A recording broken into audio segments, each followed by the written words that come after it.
এই নাও, এখানে সাইন করো। হ্যাঁ, এখানেও করো।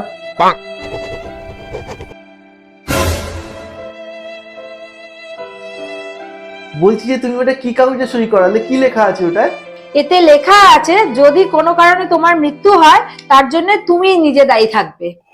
কেন, আমার কি হয়েছে যে আমার মৃত্যু হবে? দাঁড়াও বলছি। হ্যাঁ, হ্যাঁ, হ্যাঁ। নিন, এবার যা বলার আপনি সরাসরি বলুন। হ্যালো, বলছিলাম যে আজকে বিকেলে আপনি ফ্রি আছেন, আমাকে একটু পার্লারে নিয়ে যেতে পারবেন? না মানে আমার 2 নম্বর পায়ে 3 নম্বর হাঁটুতে ব্লকেজ হয়ে গেছে আর ডাক্তার বাইপাস সার্জারি বলেছে। ঠিক আছে, থাক এটা সাইন করা, অন্য কোনো দিন কাজে আসবে। ये मेरी जान ये जिंदगी इश्क पे